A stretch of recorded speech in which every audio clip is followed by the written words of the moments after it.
Assalamualaikum warahmatullahi wabarakatuh. Bismillah, alhamdulillah. Alladzi ja'alana Allah wa iyyakum min ibadikas shalihin. Asyhadu an la ilaha illallah wahdahu la syarikalah, al-malikul haqqul mubin, wa asyhadu anna Muhammadan abduhu wa rasuluhu shadiqul wa'dil amin. Allahumma salli wa sallim wa barik ala sayyidina Muhammadin wa ala alihi wa ashabi ajma'in. Qalu subhanaka la ilma lana illa ma 'allamtana innaka antal alimul hakim. Rabbi shrah li sadri wa yassir li amri wahlul 'uqdatam min lisani yafqahu qawli, amma ba'd.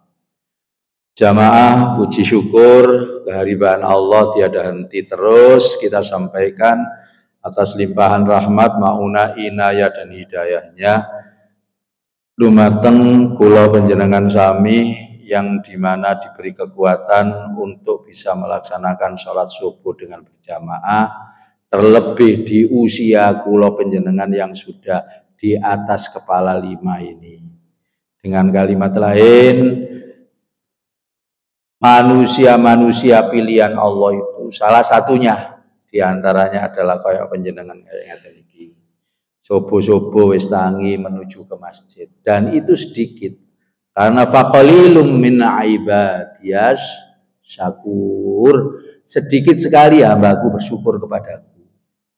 Terutama wis T2 itu. T2 itu napa? Tuwek. Maksudnya begitu. Kebanyakan orang ya sekarang masih sedang tidur nyenyak, menikmati istirahat katanya.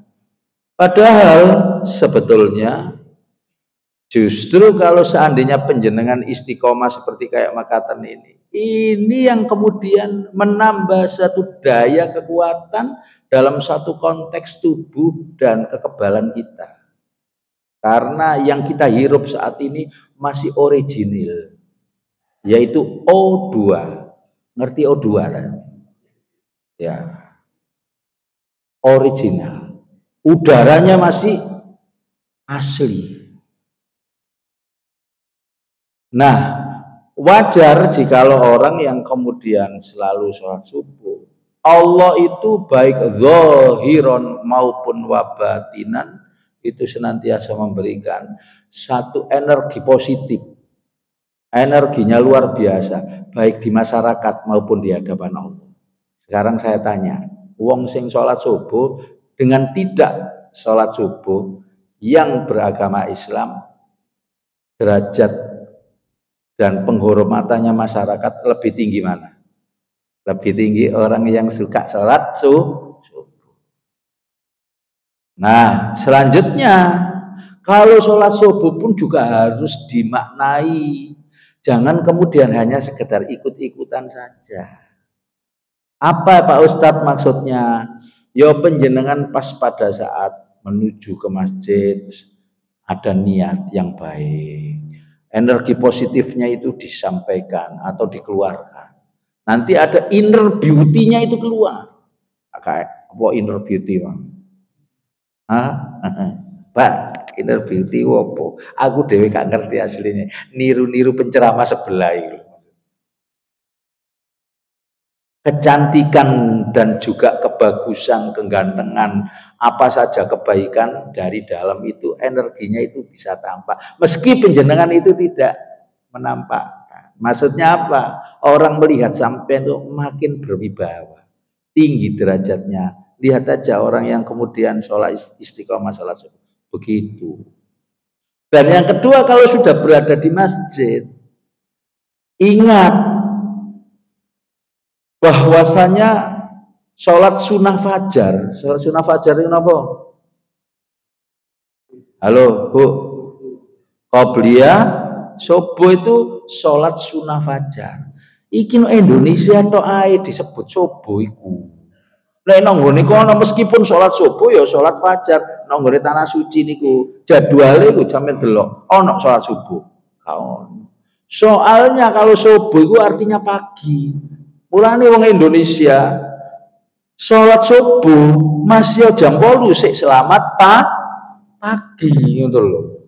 Lah iku sing salah. Tapi kalau sholat fajar apabila sudah sunrise sudah tidak lagi dikatakan sholat fajar. Jadi sholat sunnah fajar yaitu sholat qobliyah subuh. Sholat fajar ya sholat subuh. Ngoten lho. Subuh artinya pagi. Fajar artinya ya iki mau panjenengan pas pada saat ono azan itu baru matlail fajar. Fajarnya itu muncul. Nah, ini di ilmu nih, kalau ada ilmunya itu berbeda dengan yang tidak ada ilmunya.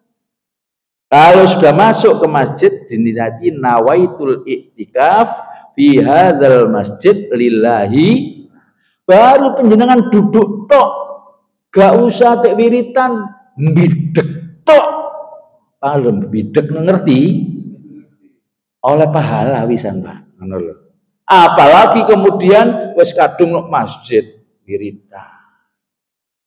Sebelum subuh doa ini tembus langit. Sebelum subuh itu adalah letak waktu daripada doa yang mustajabah di antara waktu dan tempat yang mustajabah lainnya. Salah satu di antaranya. Saya bilang loh ini hanya di sini toh. Rahasia. Gak koncoplek gak tak kandhani sampean. Halo? Lah panjenengan sebelum iqomah iku aja ndelok iki wae. Diluk-diluk tak delok. Masing-masing di antara kita ndelok ini loh, iki lho. Apa jam? Kok gak komat-komat, kok gak komat-komat. Loh, padahal di situ itu ada letak yang paling mustajabah. Nggih napa mboten? Aku yae. Pak Pur, delok rene terus wong-wong ngene. Padahal di situ itu apa yang harus kita lakukan loh? Sholat 2 rakaat sebanyak-banyaknya. Loh Pak, sholat fajar kan ada batasannya 4, misalnya umpamanya kayak gitu. Setelah 4 sampai sholat mutlak. Sholat 2 rakaat itu jenisnya ada 2, apa? 1. Tak kasih hadiah umroh insya. Saya 3, 2,5.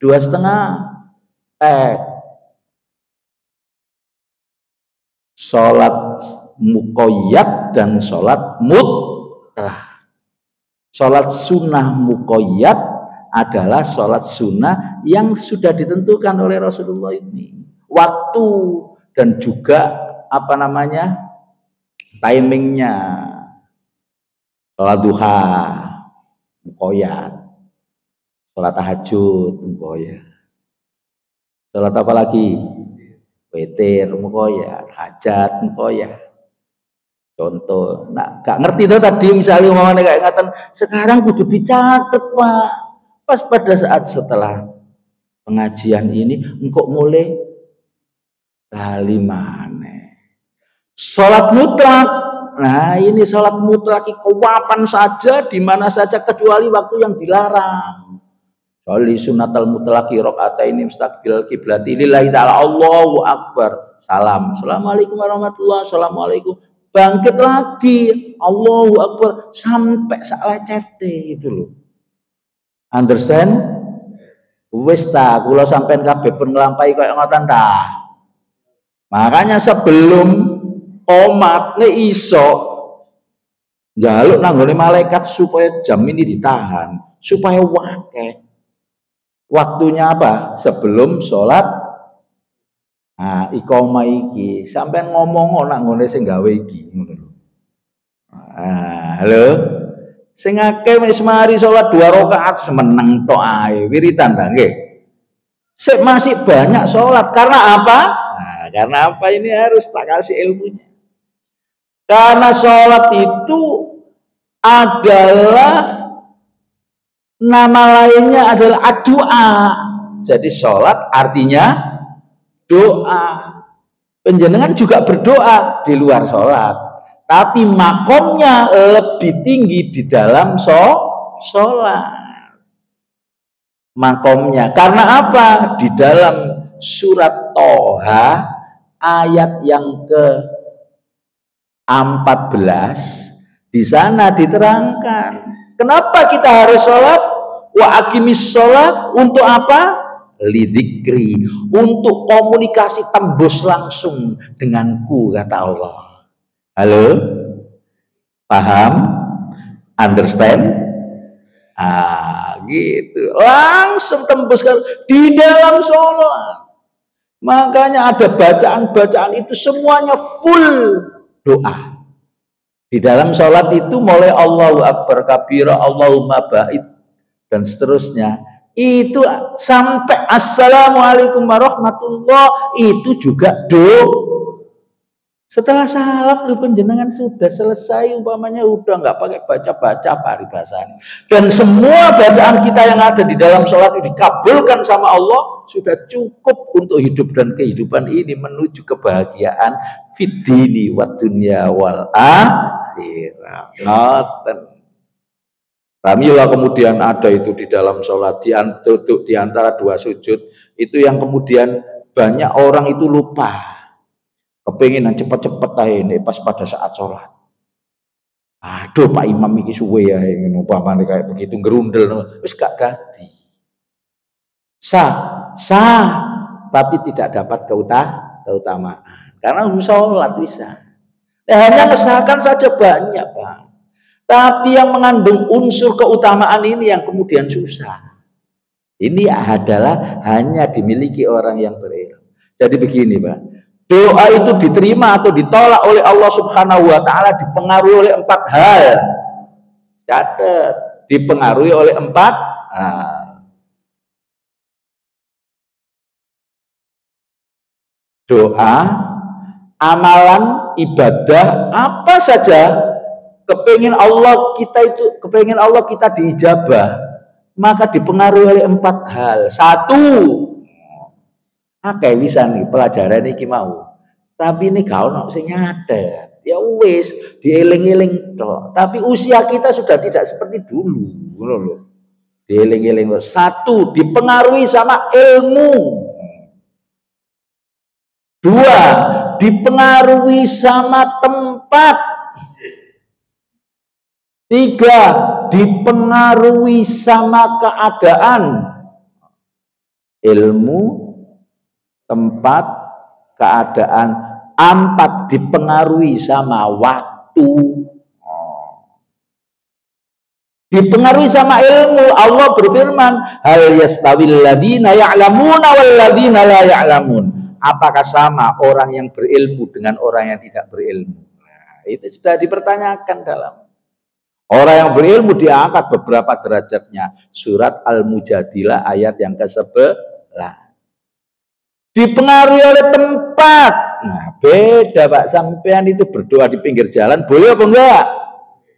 Dengan tempatnya berada di masjid. Nah, sama-sama berdoanya, tapi beda tempat, juga beda dalam kapasitas untuk dekat dan dipengaruhi dalam satu konteks diijabah atau tidaknya oleh Allah. Doa di Masjidil Haram dengan doa di masjid podo-podo masjid, tempatnya podo untuk ibadah Gusti Allah, dan juga podo-podo rumahnya Allah. Tempat nanggone Masjidil Haram karo Masjid Nurul Islam sama apa enggak pahalanya? Baina sumur walangit. Ngono loh. Jadi ini harus diilmoni. Jadi pangkalnya semuanya ada di ilmu. Nah, sampean sholat nanggone kono sak rakaat itu 1.000 kelipatannya. Nanggone kene 1. Nah, gitu loh, jadi beda. Yang ketiga dipengaruhi oleh keadaan. Psikologis kula sampean kabeh atine tenang, khusyuk napa mboten, itu namanya keadaan. Halo? Halo? Masih melek? Nah, dipengaruhi oleh keadaan dan dipengaruhi penjenengan ini dalam kondisi berwudu atau tidak, itu namanya keadaan juga. Paham? Dongo nggak punya wudhu bisa apa enggak? Bisa. Tapi kalau punya wudhu berbeda. Mudah diijabah sama Allah. Salah satu di antara hikmah berwudhu. Yang keempat tadi dimengerti oleh apa itu? Waktu. Engko wis mari sunrise sudah di sana ini sudah tidak ada waktu yang mustajab. Maksudnya waktu tetap memiliki satu keistimewaan, hanya saja yang lebih utama yang lebih-lebih itu. Nah, nanti setelah sunrise penjenengan hanya sholat duha, tapi dengan sholat fajar masih berbeda. Waktu malam hari atau sepertiga malam yang terakhir penjenengan sholat tahajud atau sholat hajat. Berbeda kalau penjenengan umpamanya sholat di pas pada saat panas-panas itu sudah berbeda. Nah, di malam hari Allah berfirman apa? Wa minal laili fatahajjat bihi nafilatal laka. Asa ayyab'atsaka rabbuka maqamam mahmuda.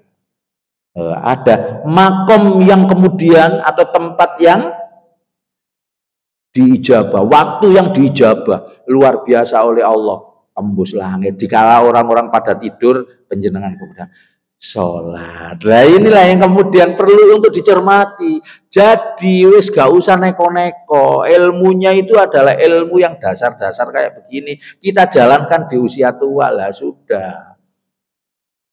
Insya Allah energi positifnya itu akan muncul. Toksin ini yang ada di dalam diri kita insya Allah hancur dengan sendirinya. Toksin itu racun ya Pak. Nggih. Nah itu insya Allah. Karena apa? Semuanya kita kemas dengan nilai-nilai kedekatan kita dengan Allah. Nah itu yang saya maksud Pak. Boleh benjing ya. Supaya penjenengan khusyuk, gak usah nyawang iqomah kurang pirang menit. Nggih. Halo. Nah kayak gitu. Ojo ngene ngene. Mari assalamualaikum. Ngene mana ngene.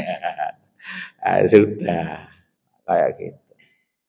Bapak Ibu hadirin, itu adalah sebagai stressing seperti biasanya ciri khas saya untuk memberikan mukadimah terhadap kula panjenengan sami.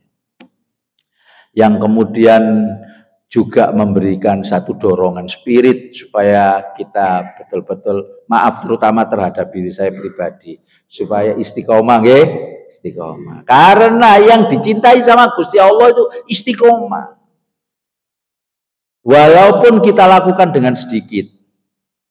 Ahabbul a'mal indallah kata Rasulullah, amalan yang paling dicintai oleh Allah Subhanahu wa taala itu adalah adwamuha, rutin, ajek, lumintu, disip, wa ingkolla walaupun kita lakukan dengan sedikit. Nah, ngene lho. Dengan istiqomah maca Quran dapat rahmatnya Quran. Harus banyak, tidak ada aturan di sana. Sing penting meskipun penjenengan lakukan sehari cuma 1 halaman, tapi bobendino akan lebih baik timbang maca sak juz tapi setahun sekali. Adelok potongane iki yo gak bendino. Mohon maaf, meskipun titik lah sampean supaya tidak merasa berat sedikit saja. Pak Ustadz sampean piro nang ngono sing takone sampean ya. Pak Ustadz sampean setiap hari baca setiap hari. Berapa cuman 1 halaman 1 lembar berarti 2 halaman setiap hari saya nggak mau kemudian ternyata 1 juz lantas saya bisa baca lagi 1 bulan saya nggak kerja. Pak Ustadz sampean kalau sholat duha berapa rakaat? Saya cuma 2 rakaat. 2 rakaat insya Allah bisa menyempatkan waktu setiap hari. Saya kalau seandainya sampai 4 rakaat ya itu lebih baik kalau seandainya bisa tapi kalau seandainya saiki 4 rakaat sholat duha lagi baru kemudian setahun lagi enggak bisa kayak begitu. Makanya disiasati apa yang kemudian menjadi pelajaran. Nah pelajaran ini kemudian kalau dilaksanakan ini yang berbuah daripada orang punya ilmu tapi tidak dilakukan. Al ilmu bila amalin kasajaru bila samarin. Ilmu itu kalau tanpa dilaksanakan, tidak ada istiqomahnya, kasajaru itu seolah seperti apa? Seperti pohon bila samarin dengan tanpa berbuah. Pohon yang nggak berbuah. Ya jangan ini dijadikan patokan kalau seandainya panjenengan bisa istiqomah. Kalau ternyata panjenengan bisa 1 juz istiqomah, ya lebih top chair, markotop, top markotop. Tapi kalau panjenengan ini ngapunten, gak iso, ya siasat seperti tadi, itu pahalanya akan lebih besar daripada sing gak iso itu tadi. Begitu Pak. Jadi ada ilmunya kan dilaksanakan nggih? Nggih, tapi enggak kok dijawab dewe satu yang sifatnya kurang ini. Ya, pokoknya dilaksanakan. Alhamdulillah wis. Sik suwe, Pak. Marine sik suwe. Setengah enggak, setengah itu sampai ini repot tuh ya kene. Saya itu takut sing bener, sampai ini jawab sih bener ngono lho. Artinya adalah nanti jam 5:15 kalau nggak salah ya.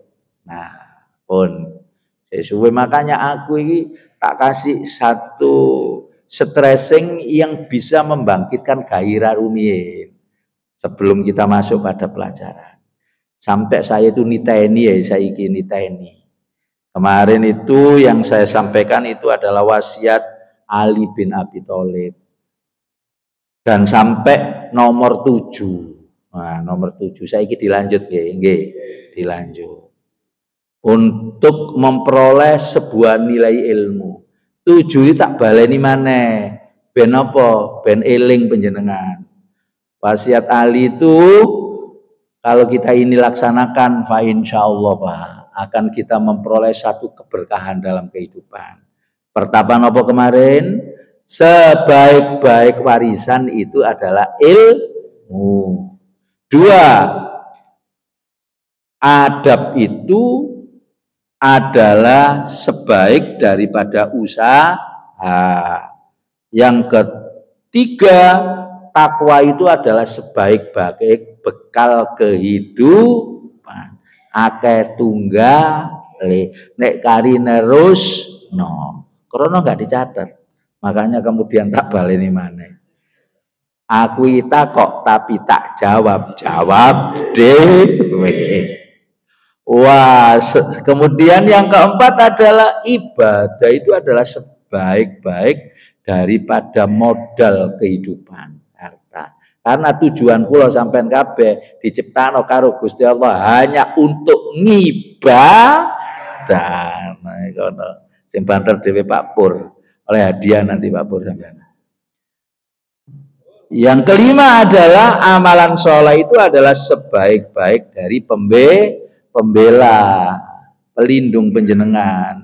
Jadi semakin banyak amalan baik yang panjenengan laksanakan, kehidupannya panjenengan mesti apik. Itu loh. Fastabikul tumben pinter. Mau enggak?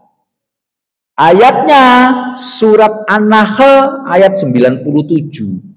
Kehidupannya baik malah ditambah lagi sama reward sama Gusti Allah. Surat napa? Ayat yang ke surat An-Nahl itu nomor urut piro? Teko nggone Al-Baqarah ngono. Nomor urut 7, 8, 9. Kok diurut terus 6 kayak tunggal ini terus nodok ngono 16. Surat An-Nahl ayat piro wau? 97. Ya Allah, Masya Allah. Kok diawur ya baca lagi.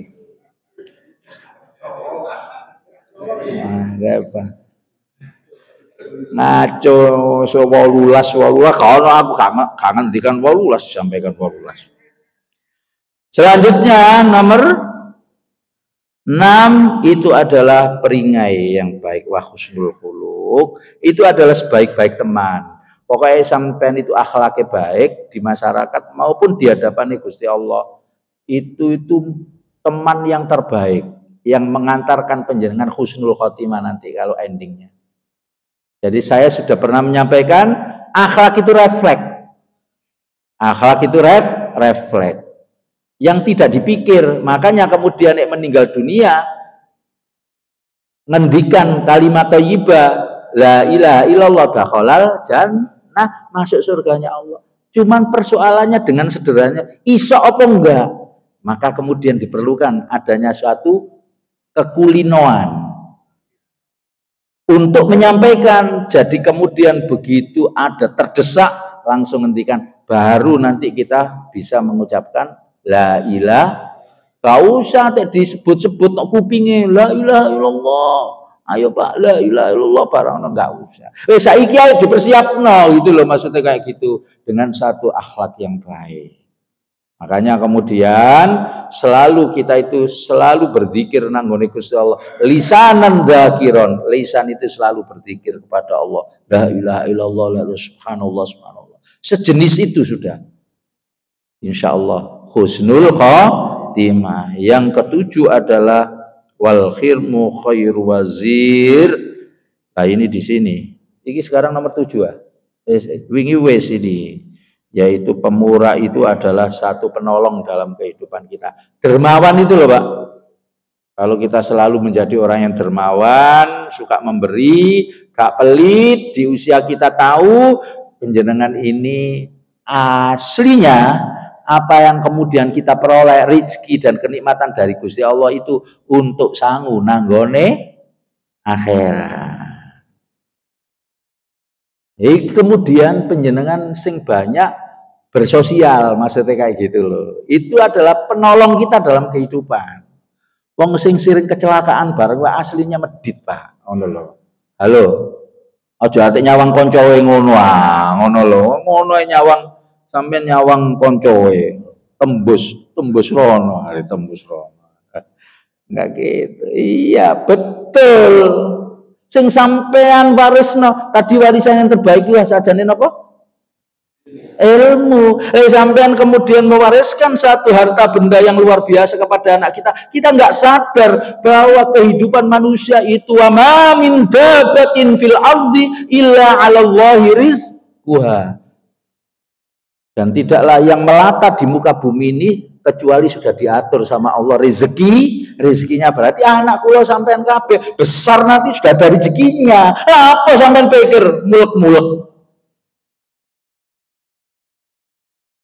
Uang di dalam Al-Quran itu enggak ada kemudian anak kula sampean kabeh menguntungkan pada saat kita meninggal nanti, enggak ada. Hanya amalan kita yang ada. Ayo di Al-Quran surat Al-Kahfi ayat 46, anak itu berposisi sebagai perhiasan. Surat At-Taghabun ayat ke-15 dan ke-16-nya atau 14 15 apa itu di sana? 15 dan 16 nggih. Anak itu musuh. Apa maneh?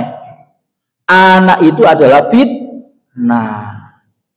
Oh. Apa maneh? Nah, kono itu adalah surat As-Saba, surat Saba. Oh, ayat yang ke-37 loh. Di sana diserangkan enggak anak sampean yang dapat mendekatkan sampean pada hari kiamat nanti dan menolong. Kadang-kadang itu ono anak kecil mati, jarene wong tuane mohon maaf iki celengan, celengan ngene suar. Enggak begitu. Enake kemudian kalau begitu kan enak gawe anake kemudian sampean. Enggak gitu. Wa ma amwalukum wa auladukum billati tuqarribukum indana zulfa. Itu suratnya itu bunyinya. Enggak hartamu dan enggak anakmu yang mendekatkan kalian di hari kiamat nanti. Illa man amana wa amila kecuali amal iman dan amal soleh menjenengan. Lah amal soleh mendidik anak maksudnya. Makanya anak diilmoni yang banyak. Nek bisa hampir seluruh harta kita kasihkan untuk belajarnya supaya pinter setinggi langit. Aja dikasih warisan harta sing akeh tukaran apa mboten? Halo, gegeran padha dulurin apa mboten? Panjenengan nok nggone kono di dalam surat Al-Munafikun yang kula waos wau waktu rakaat yang kedua. Sampean kepengin balik maneh, njaluk itu loh. Al-Munafikun ayat piro? Ini pinter iki sing mau sapa ngacungo. Nanti tak traktir nek gelem gitu loh. Alhamdulillah ayat yang ke-10. Wong nang nggone kuburan kepengin balik maneh, kemudian njaluk fa asaddaq wis gak ono gawene tak kekno nang awakmu. Tak sedakono kabeh saiki. Gitu. Maka sekarang aja panjenengan yang lawan mumpung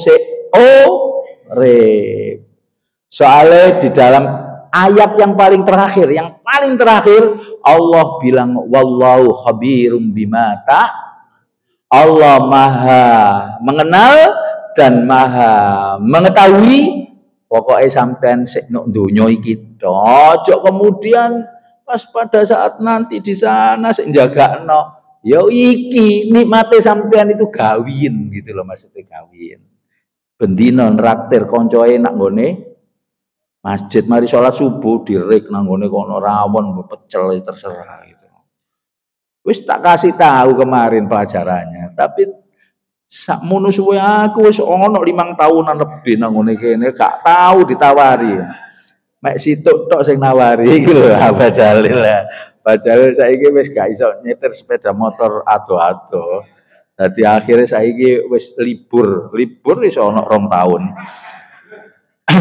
Pun ben sampean melek ngoten mawon. Sekarang pelajarannya yang ke-8. Wal qanaatu khairun ghaniyun. Dan qanaah nerima apa yang menjadi pemberian Allah itu adalah sebaik-baik kekayaan. Wis. Halo. Sampean kepengin dadi wong sugih dalam pandangan Allah dan nanti akan mengantarkan panjenengan ke surganya Allah. Ya sing qanaah.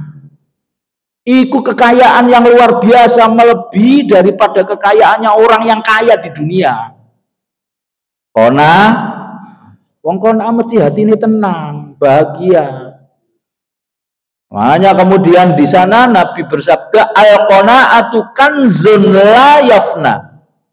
Qanaah nerimo dengan ikhlas segala apa pemberian Allah setelah berusaha, kemudian dia tawakal kepada Allah. Kanzun itu merupakan satu rekening, tabungan layafna yang tidak akan habis sampai hari kiamat. Wong nek duwe kekayaan itu kekayaannya nggak bisa habis. Lah kekayaan yang nggak bisa habis satu-satunya adalah qanaah. Kasih hadis mana? Soalnya sampean kan seneng nek sak ngomong tidak hanya asbun itu apa? Tapi dikasih dasar. Rasulullah bersabda, dipirsani, tuba beruntung memperoleh kemenangan liman bagi seseorang, syaghola liman aslama bagi seseorang yang beragama Islam. Kalau sampean kabeh berasa waruziko kafafan, rezeki berapapun cukup. Wa qanna'ahu Allahu bima atahu, dan menerima apa adanya, apa yang kemudian diberikan oleh Allah dengan ikhlas. Iki soge, iki bahagia, iki tenang uripe, gak peduli orang itu bilang apa terhadap diri kita, sing penting baik positif nanggone Gusti. Ngoten. Halo Pak Pur. Santai duduknya lo santai. Kabeh tegang koyo ngene sampean santai. Iku tandai qanaah, berarti tandai qanaah.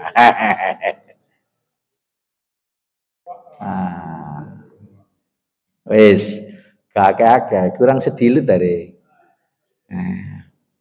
Oh, iki saya kurang 20 menit, kurang 20 menit. Iya, gak apa-apa diselesaikan aja ini. Jadi begitu, Pak. Orang Islam itu sebetulnya surganya bukan ada di dunia ini. Jangan terlalu mengejar dunia sehingga penjenengan nanti akan dibelalakkan mata kita bahwa ternyata aku rugi getun. Itulah yang disebut dengan alhaakumut bergaya-gayaan, bermegah hedon. HP 1 tahun ganti 5 kali. Masya Allah, saben ono model baru dituku. Pokoknya mobil pun diono-ono nopes walaupun tidak ada gitu loh maksudnya. Ono ta wong koyo ngene. Wonten apa mboten, Bu? Tapi gak teko nang ngene kene wonge ngono lho, tenang mawon. Hedon. Bermegah-megahan hatta zurtumul, sampai dia itu masuk kubur baru tahu. Makanya di situ disebut ainul yakin ya. Alla saufa ta'lamuna summa kalla saufa ta'lamun kalla lau ta'lamuna ilmal, mengetahui secara langsung ternyata hakikat hidupnya orang-orang yang beriman itu seharusnya enggak seperti itu. Gak mampu utang-utang terus kemudian dibuat untuk bersenang-senang. Kira-kira urip koyo ngene iki tenang napa mboten uripe, Pak? Ya tenang nek didelok wong, soalnya dipuji aduh Masya Allah ci apike lah kayak gitu loh, maksudnya kayak gitu. Tapi secara hakikat nggak ada ketenangan jiwa. Karena menggaya-gaya. Terus saya kan sering sampaikan tuh rumus suatu fisika itu loh. Rumus suatu berat sangat dipengaruhi oleh gaya. Jikalau uripmu semakin lama semakin berat, itu tandane kakean. Nah, kakean gaya biasa-biasa aja. Enak menerima qanaah soge. Baik, yang ke-9 adalah wat taufiqu khairun aunin, dan petunjuk. Taufik itu podo karo hidayah barang itu loh. Nah, itu adalah sebaik-baik dari penolong juga dalam kehidupan. Jadi sing sampean kejar sholat barang niki nopo oleh hidayah Gusti Allah. Sing penjenengan kejar aktivitas keseharian oleh petunjuk Gusti Allah.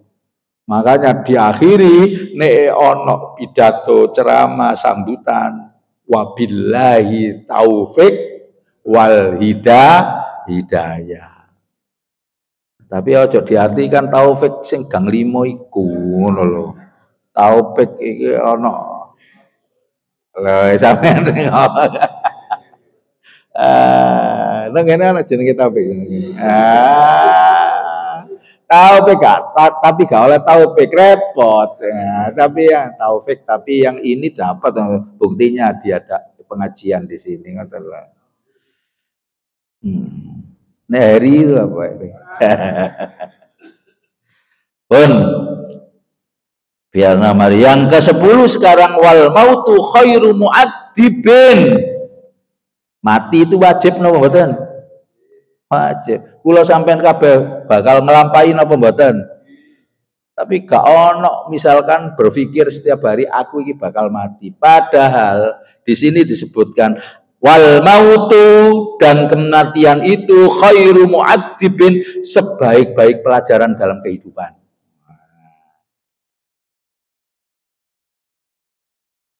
Innal ibra, dalam hadis yang lain begitu. Tak kasih tahu hadisnya punya. Sesungguhnya banyak pelajaran di dalam kehidupan kita. Mulai dari lahir sampai sekarang. Gini apa betul? Yakfika, cukupkan bagimu al mautu ibrotan. Yang namanya kematian itu adalah satu pelajaran yang sangat berharga dalam kehidupan kita. Lek kula penjangan sami hari-harinya itu terus mikir tudzakirul akhirah, kehidupan setelah mati yaitu di akhirat. Akhirat itu artinya Pak, dijawab Bu. Ya akhir itu loh, akhirat itu akhir. Wong kari ngono itu kok gak sampean sing ngomong. Lah akhirat wis dikai apa jenenge Kata kuncinya no akhir kehidupan ya jenenge akhir. Tudzakirul akhirah itu pasti ingat mati, gitu loh, ingat mati. Jadikan cukupkan kehidupan yang kepengen bahagia, maka kata Rasulullah, al mautu ibrotan, yang namanya kematian adalah pelajaran yang terbaik. Lek ono wong mati, Pak. Ya sampean itu kemudian aku bakal koyok ngene, ya Allah, apakah awak dhewe iki wis duwe sangu lho, ngoten lho. Nek ziarah kubur bareng koyok ngoten niku, utawa ngetutno tiyang nek pas pada saat sedo, iku sampean ngetutno itu kan ganjarannya besar. Falahu qiratun, itu pahalanya seperti gunung Uhud. Satu gunung kok begitu pahalanya orang yang mengantarkan jenazah koncoe nanggone kuburan. Tapi kudu dielmoni ngoten lho. Jangan hanya sekedar ikut ngantarkan. Terus niate gak enak aku gak ngantarno. Soalnya tonggo ngono lho, aja begitu. Wis mengantarkan nang nggone kuburan itu penjenengan disuruh tudzakirul akhirah, melihat yang namanya jenazah itu dimasukkan ke liang lahat. Sampean delok, aja rokokan jedal-jedul, Pak, ngono lho. Sing akeh melok ngantarno nang nggone kuburan tapi ngobrol ae umpama nang ngene kono. Ini tidak mencerminkan pelajaran. Ya, sampean bagaimana bisa kemudian ini adalah pelajaran baik bagi saya. Wong ambek ngene are. Oh, iki wingi sik karo aku cangkruan. Iki mati lho. Ya apa sih kau nek medine blas.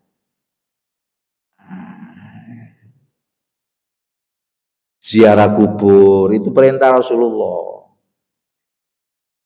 Nah, itu ujung-ujungnya ya untuk mengingat kula sampean kabeh akan kematian, pelajaran lagi. Kuntu nahaitukum an ziyaratal kubur, biyen aku itu melarang sampean semuanya berziarah kubur. Fazurwa, saiki sampean berziarah kubur. Fa innaha, maka sesungguhnya ziarah kubur itu adalah tuzahidud dunya. Tuzahidud dunya itu artinya adalah bisa kita tidak terlalu silau nanggone donyo. Donyo itu perlu tapi biasa-biasa saja, ngerti lho, Pak? Nggih? Nggih? Nggih? Nah, biasa-biasa. Apa maneh sak usia kula sampean kabeh biasa-biasa saja. Nek iso sing wis ana disedekahno kabeh, ngono lho. Ambek nyekolano minterno anak. Wa tudzakirul akhirah, dan yang kedua itu adalah ingat kematian, ingat hari akhir. Nek penjenengan terus meresapi, Masya Allah diturunkan ke liang lahat.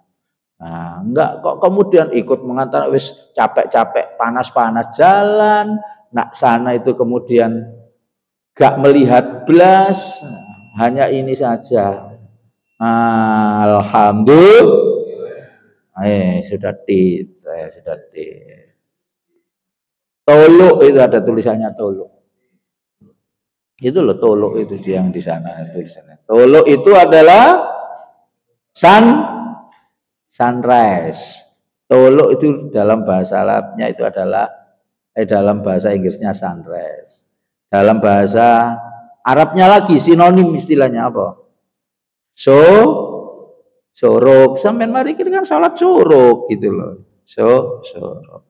Nah, sambil mengisi waktunya sholat suruk, alhamdulillah berarti pesan dari Sayyidina Ali bin Abi Thalib. Sayyidina Ali bin Abi Thalib ngendikannya juga pelajaran dari Rasulullah, cuman tidak dikatakan hadis karena datang dari Ali gitu loh. Tapi apa yang disampaikan min sunani Rasulillah, dari sunnah-sunnah yang diajarkan sama Rasulullah. Pun, tentunya kan? Nggih. Waalaikumsalam warahmatullahi.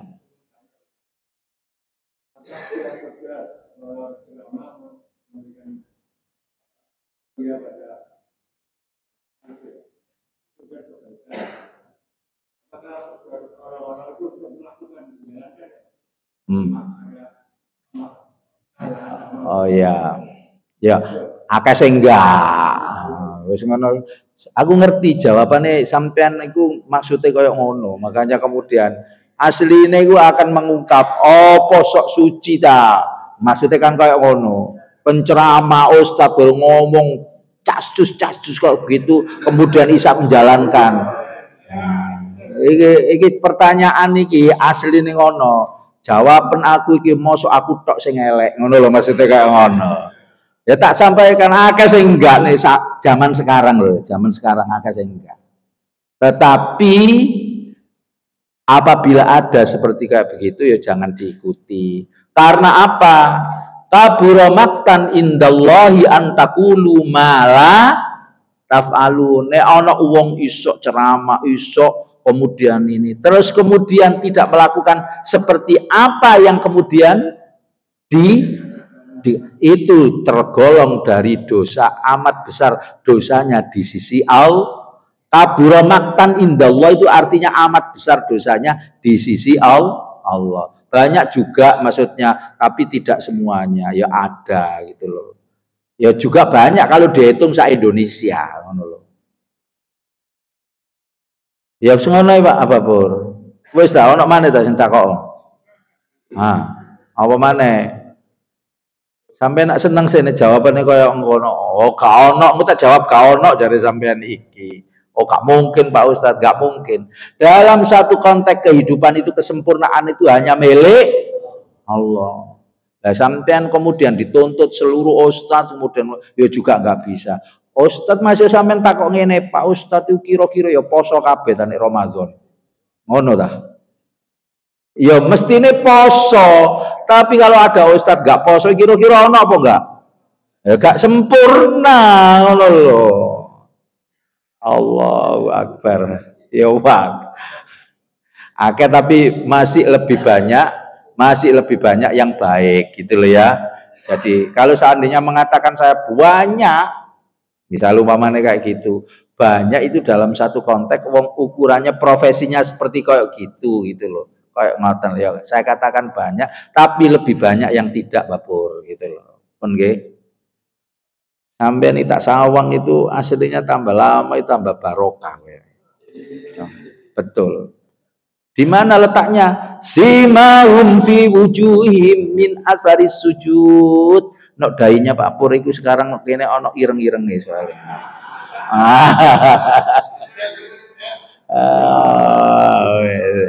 Iki besok bisa bercahaya pada saat ke padang mahsyar. Memberikan cahaya konco-koncoe sing nang ngene kene gitu loh. Sing penting akhirnya endingnya ya Pak Pur ya.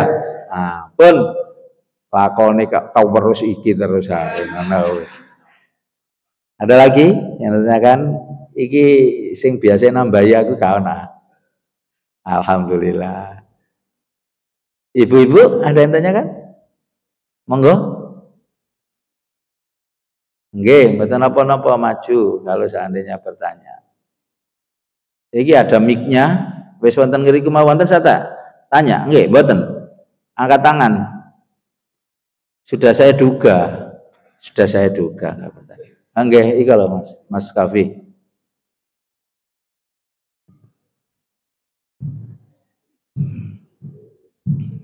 Rodok maju cek anu sinyal. Waalaikumsalam warahmatullahi wabarakatuh.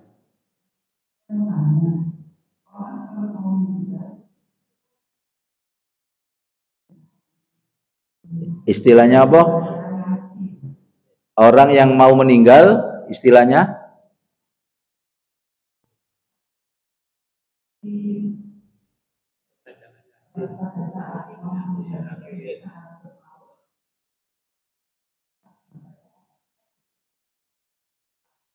iya. Diulangi Kafi. Ayo, kena sampean coba. Apa Kafi? Ayo wis ngomong ngene krungu aku. Ayo. Mike kowe ngono sik sinau dhisik ya apa sinau nang wonge. Kafe iki kepo kene.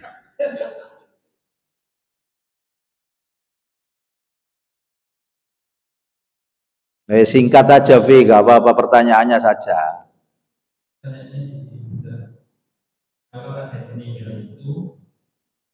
yang membacakan Yasin itu untuk apa? Yang dibaca untuk apa gitu ya? Ya. Kalau ketika sakaratul maut, kita harus berdoa. Ya, sudah. Yang pertama, kenapa dibacakan surat Yasin? Masyhur ulama di Majmu' Fatawa juga disebutkan di sana bahwa surat Yasin itu qalbul Quran. Jadi hatinya Al-Quran. Relevan kalau seandainya dibaca untuk siapa saja. Mau mantenan sampean supaya sukses resepsinya, sampean bacakan surat Yasin sukses. Sampean pas pada saat punya hajat apa saja insya Allah. Dan itu yang saya laksanakan istiqomah. Insya Allah setiap hari saya laksanakan. Makanya kemudian alhamdulillah insya Allah dijauhkan dari sifat riya. Bahwasanya ternyata apa yang saya inginkan ya Gusti Allah lebih banyak kemurahannya untuk diri saya. Insya Allah. Tapi kan qanaat tadi kan tidak harus kemudian sesuai dengan koyok penjenengan punya segala ya. Termasuk orang yang mati. Orang yang meninggal kemudian di sana salah satunya di dalam Yasin Fadilah di sana, kemudian taklifnya itu saya lupa, yang jelas mengatakan bahwa salah satu keutamaannya malam harinya dibacakan surat Yasin, besoknya dia dapat rahmat Allah Subhanahu wa taala. Itu salah satunya. Ya, ada ini khilafiyah, Bu. Mohon maaf, khilafiyah itu adalah terjadi perbedaan benda. Ada yang mengatakan tidak mau. Ya sudah, positif thinking aja, diterima gak diterima oleh Allah. Kalau baca surat Yasin dosa apa mboten? Kalau tidak, fa insya Allah.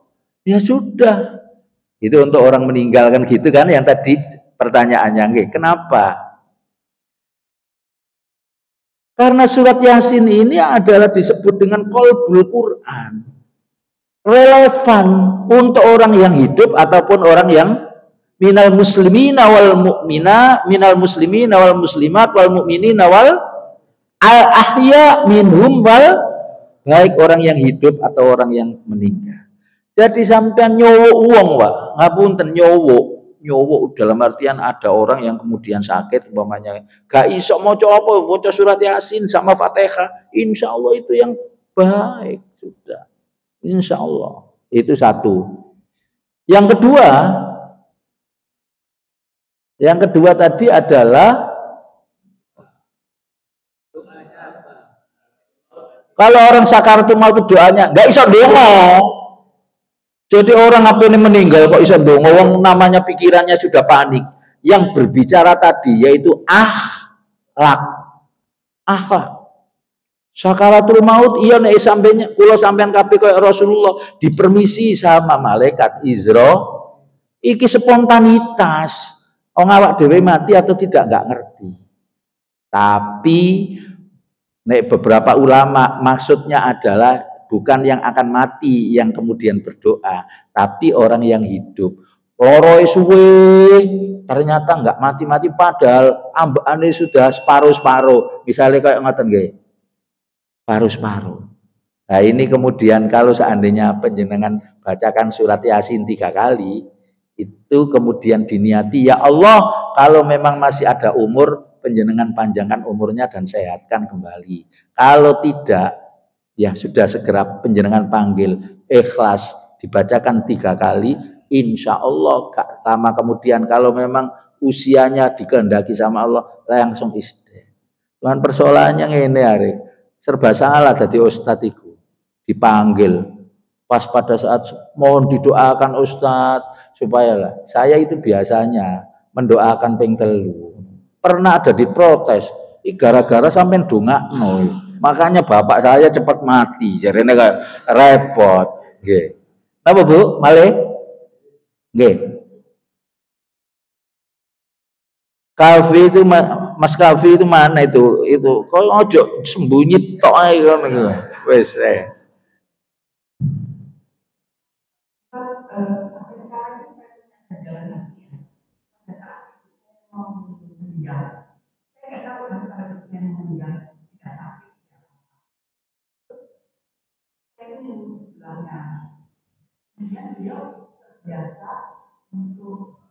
berzikir.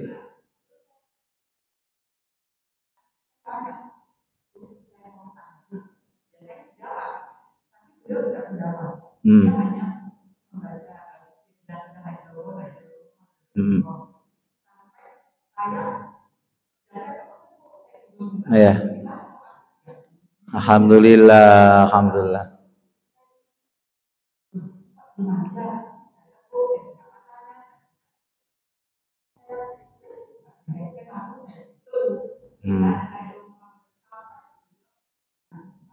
Insya Allah beliau sudah mengerti apa yang kemudian menjadi kebutuhannya dan tidak membutuhkan. Tapi kalau dia tadi sudah tahu terus la ilaha illallah, la ilaha illallah, dia sudah mengerti bahwa di depan pintu situ adalah malaikat Israel. Maka kemudian panjenengan serba salah, nggak usah. Insya Allah husnul khotimah. Ini saya dengan tanda-tanda yang panjenengan sampaikan, ibu panjenengan husnul khotimah. Pasti. Amin Allahumma amin. Pun. Ya enggak lah, enggak ada kewajiban untuk menalkin, itu enggak ada gitu loh.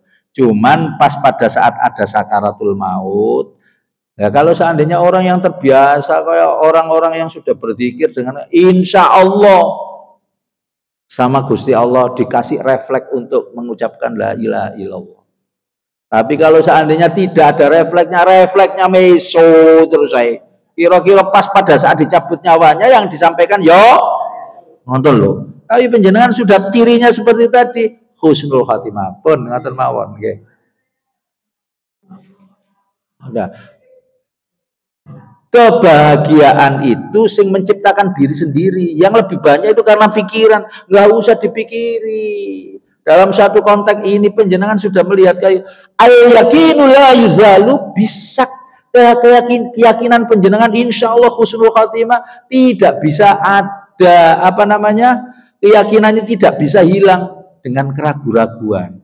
Sampean ragu-ragu, sampean merasa dosa, kasih yang ibu penjenengan ikhlaskan, itu yang kemudian PR sampean saiki nggih. Allahumma fa'na bima 'allamtana wa 'allimna ma yanfa'una. Allahumma iftah lana futuhal arifin, rabbi zidna ilma warzuqna fahma. Allahumma rzuqna fahman nabiyyin wa hifdzal mursalin wa ilhamal malaikatil muqarrabin. Allahumma shalli ala sayyidina Muhammadin salatan tukhrijuna min dhulumatil wahmi wa tukrimuna binuril fahmi wa tuwadhdhihu lana ma ashkal hatta yufham innaka ta'lam wa la na'lam innaka anta allamul ghuyub. Rabbana atina fid dunya hasanah wa fil akhirati hasanah wa qina adzabannar. Wa sallallahu ala sayyidina Muhammad walhamdulillahi rabbil alamin. Mohon maaf atas segala kekurangan, ditutup dengan doa kafaratul majlis. Bismillahirrahmanirrahim. Subhanakallahumma wa bihamdika asyhadu an la ilaha illa anta astaghfiruka wa atubu ilaik. Billahi taufiq wal hidayah wal ridha wal inayah. Wallahul muwaffiq ila aqwamit thoriq. Wassalamualaikum warahmatullahi wabarakatuh.